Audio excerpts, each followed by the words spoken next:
嗨，大家好，大家有冇睇到我對上一條搬屋嘅片？我而家完全係搬咗上山嗰度啦，朝頭早同夜晚呢個溫差有少少大，所以搬咗入嚟之後呢，有段時間係作緊夢，休息咗一陣呢，我就覺得係時候咧可以同大家 explore 下中路呢一個地方，同埋近呢2年呢，真係越嚟越多啲大牌子啦、潮牌啦，搶住咁樣進駐光化門中路呢一區，咁所以呢一條片呢，都打算同大家 explore 下呢一區有啲乜嘢鋪頭啦，最近買咗啲乜嘢啦，同埋有一個重點呢。就係都想同大家去 update 下我最新嘅婚禮嘅安排，亦都好快咁樣睇啱咗一個婚禮嘅場地，一啲初步嘅構思，我自己嘅婚禮會去點樣進行，都想喺呢條片同大家分享。咁呢條片都應該會分開幾日拍，比較輕鬆簡單，一路去同大家行下街，一路去傾下自己最新嘅 update 啦咁樣嘅。哇！真係搬屋咧，永遠都會比你想象中嘅支出咧最少超出，我諗大概30% 左右。住落咗之後又有嘢要買啦，搬咗入嚟之後咧就真係要再更加睇緊住自己啲支出。但係我發覺咧喺我購物或者試任何新嘢嘅時候，慎重啲去考慮，反而咧我有陣時望住我自己最新買嘅嘢咧，我會有一種更加滿足嘅感覺，因為你真係有俾心機去做到篩選，而買翻嚟真係啱自己用嘅話，嗰種滿足感咧，我覺得係大過之前。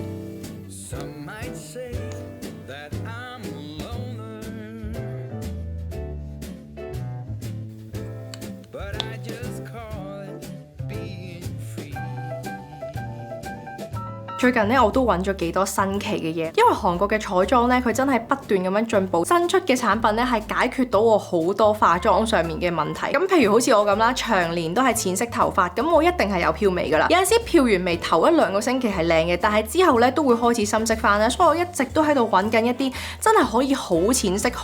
嘅眉 gel。跟住我遇到呢一個牌子，佢係可以做到超淺色同埋超上色，佢係有出好多唔同顏色嘅，白色啦、粉紅色啦、紫色啦。如果你都係同我一樣有呢一個嘅煩惱嘅話咧，一定要留意呢一個 brand。同埋韓國買彩妝有一度好嘅咧，就係因為佢哋個競爭好大，就算佢哋本身已經做得好好嘅 brand 咧，佢哋都唔可以鬆懈嘅，因為咧有好多新嘅品牌不斷走出嚟 challenge。呢一盒咧真係我最近覺得自己買得好好，佢叫 Whisky 啦，佢出嘅眼影嘅顏色咧超大膽超靚。之後仲有我買咗呢一隻嘅唇膏同埋唇彩。近呢幾個月韓國出嘅彩妝咧已經係完全脫離咗酷通啊、warm tone啊、低飽和度嗰一堆，已經 say 晒拜拜。大部分出嘅顏色咧全部都係超誇張，咁但係其實佢哋係只係巧妙咁樣咧用喺少少嘅部分，例如啦好似唇彩咁樣，其實都出咗好多好大膽嘅顏色啦，之前你會比較少見。咁我手上呢一隻咧就有淺紫色，而家就係用緊呢一隻色咧，佢係會有一種好清涼，用呢一啲彩色閃分眼影嘅時候咧，會更加襯呢一啲嘅妝容。就算你話用翻本身自己唇膏嘅顏色咧，加呢一個上去咧，都會變得超級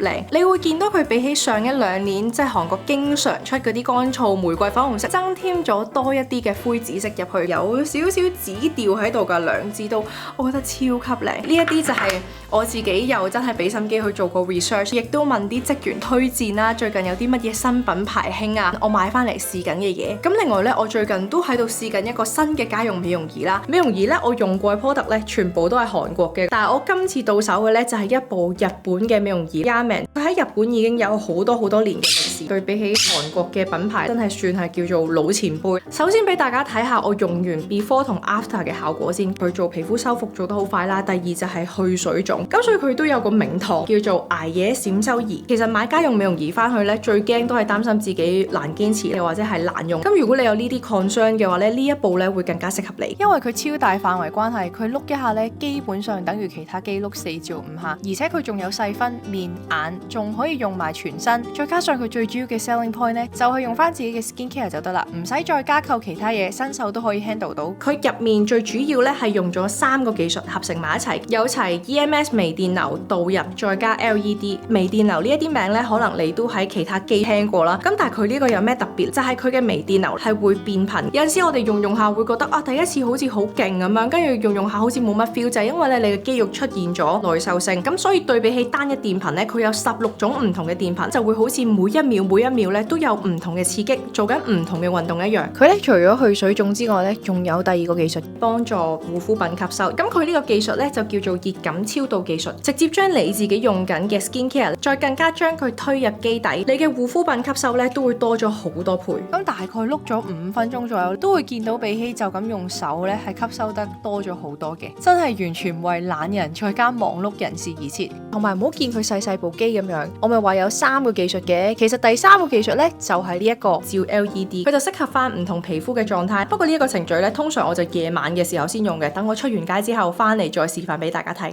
我而家住緊實際嘅位置咧，其實就喺中路嘅平昌洞，中文咧叫做平倉洞，咁有少少唔吉利嘅，咁所以我都係叫翻佢做韓文嘅名啦。咁喺呢一個區咧，大部分都係買地之後先至起獨立住宅嘅，咁所以環境就比較清幽，私隱度高。佢有個好處咧，就係搭的士10分鐘左右咧就可以落到去光化門、青瓦台呢一啲好重要嘅位置啦。咁變咗我平時行街咧，其實都多咗好多嘅選擇，無論係小眾品牌定係一啲大牌子都好。咁我今次咧就揀咗喺中路附近嘅一間 cafe 同茶茶去食少少嘢，跟住之後咧就同茶茶周圍去行下街啦。韓國咧真係超級好，我喺中路所有嘅大牌子、小眾品牌全部都可以入狗仔，同埋咧喺呢一個區行下咧，你都會見到好多公共嘅藝術，大家行過嘅時候都可以睇下、影下相。如果大家想嚟韓國去揾一啲貼近韓國女仔日常着嘅咧，大部分咧喺秋冬季嘅時候都係會偏向沉色少少，特別係好多人問揀羽絨啊、揀褸咁。其實呢1-2年咧都係會比較興行山啦、機能風格 style 少少啦，咁反而你太 girly 喺呢一邊就好少人着噶啦。另外就係如果你平時都比較中意我着開嗰啲純色，但係又有少少 design 嘅感覺，都可以留意下呢一個品牌嘅 Hatching Room， 包含咗一啲 vintage 啦、少少 street 韓國人 Gen Z 嘅大愛。佢雖然咧係男裝嚟嘅，中性少少，唔會去到好誇張，香港女仔嘅身形咧都會着到。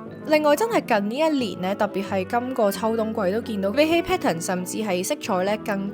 加重視細節，同埋整體個感覺着出嚟係點。可能香港女仔就會覺得啊，咁樣會唔會遮晒自己身形啊，好唔 girly 啊咁樣，反而佢哋咧更加着重髮型啊、妝啊，甚至我哋可能會比較講求成個 outfit 嘅完整度，呢一個先係比較似係韓國人流行嘅風格。行完 Hatching Room 之後都行咗好多嘅鋪頭，大部分你見到咧真係查查入到每一間鋪頭都行得好開心。今次我就其中揀咗一個細嘅社區去同大家做個 quick walk 啦。之後咧天氣再回暖多少少，等我真係大開殺戒嘅時候咧，我再揾多幾間特別中意嘅鋪頭，再同大家行過。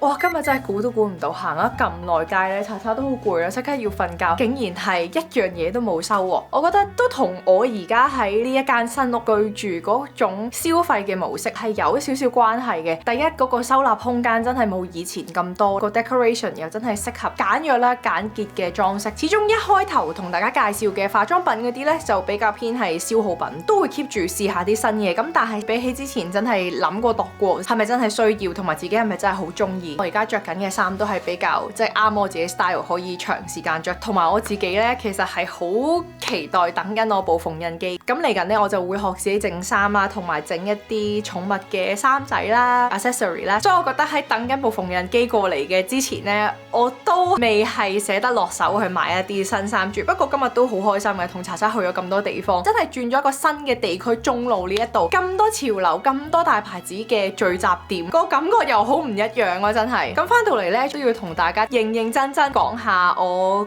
到底會喺邊度搞呢一個婚禮。對上一次咧仲講緊啊，搞唔搞婚禮啊，好大機會搞啊咁樣。今次咧呢條片就真係可以好認真咁同大家講呢一個婚禮，我哋會喺今年嘅11月啦。咁喺一定咗落嚟之後，覺得我自己個心態係變為都幾興奮、幾期待。我冇諗過自己會有一個咁大嘅心理變化。對上一次就有同大家講話，我同我男朋友開嘅條件就係話可以搞，但係一定要係即係符合我自己審美。我男朋友就真係十分之配合，再加上我覺得佢自己對一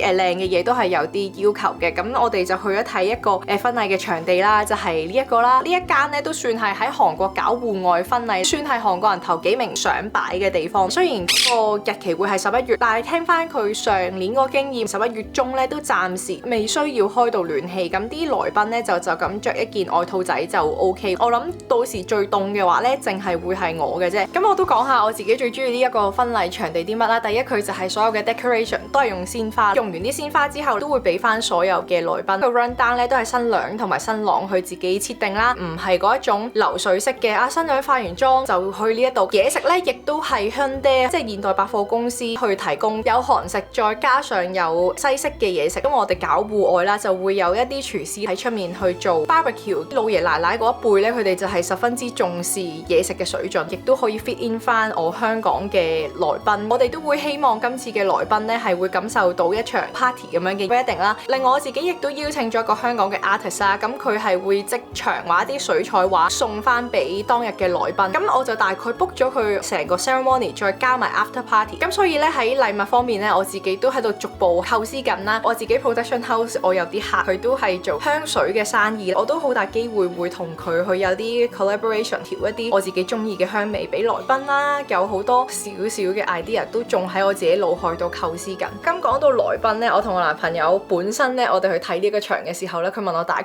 有幾多個人會嚟啦。咁我就喺側邊細細聲同佢講啊，你預30-40個就 OK 啦咁樣。跟住點不知咧，翻屋企咧我就打開咗本簿啦，跟住我就寫幾多個人會嚟啦。跟住數數下有超過80個人，我自己都冇諗過自己原來係有咁多朋友。但係我去到後尾，我諗翻其實都合理嘅，即係因為我由細到大家庭嗰方面我冇投入好多嘅時間，大部分嘅時間咧我都係投注咗俾朋友呢一 part。咁所以每一個朋友對於我嚟講咧，都唔係話 hi bye friend 就會請佢過嚟我婚禮，反而係真係講得出每一個朋友我都同佢哋有一個都幾深刻嘅經歷，我先至會請佢哋過嚟。但係估唔到每一個朋友喺我心目中咧都咁有份量。咁當我喺第一日 send message 同佢哋講話，喂，我已經揾到場地啦，你哋會唔會嚟啊？咁樣收到嘅回覆係咁多嘅時候咧，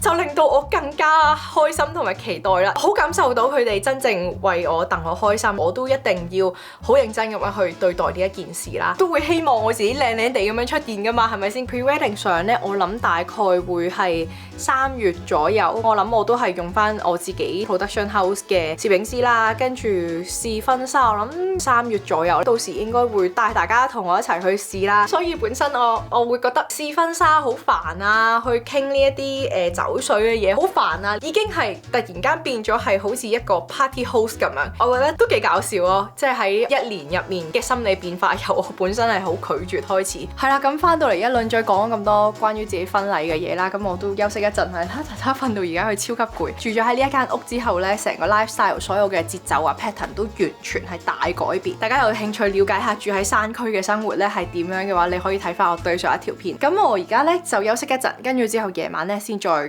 繼續同大家傾落去。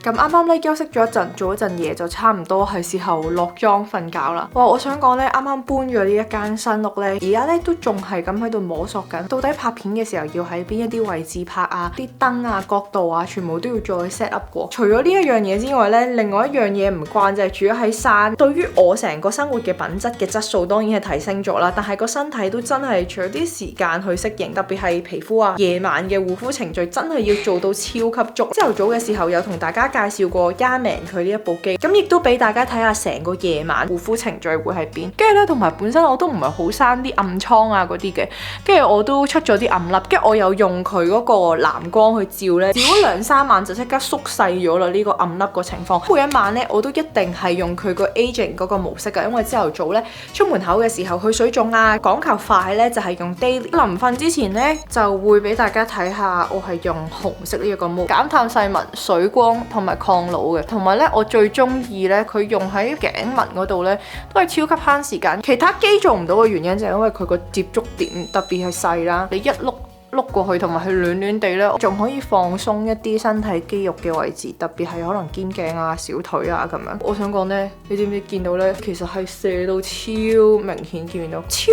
誇張，同埋最緊要呢，佢唔需要記任何手法。你見到呢，而家佢再碌多次呢，面上面剩翻嘅精華呢，都完全吸收晒。同埋佢而家呢，就做緊一個新年嘅限定優惠啦，同時間佢除咗有 discount 之外呢，都有送翻一啲禮物俾大家。如果大家真係睇完我介紹，有俾我燒到到，再加上你係揾緊一個十分之全能嘅居家美容儀嘅話呢，十分推薦你去試下日本品牌 Yaemin 呢一個，的確呢，用起上嚟係有驚喜嘅。咁如果大家有興趣嘅話呢，就記住上去 info box 嗰度睇下啦。好，而家呢個狀態呢，就真係搽少少護膚品呢，就可以去瞓覺啦。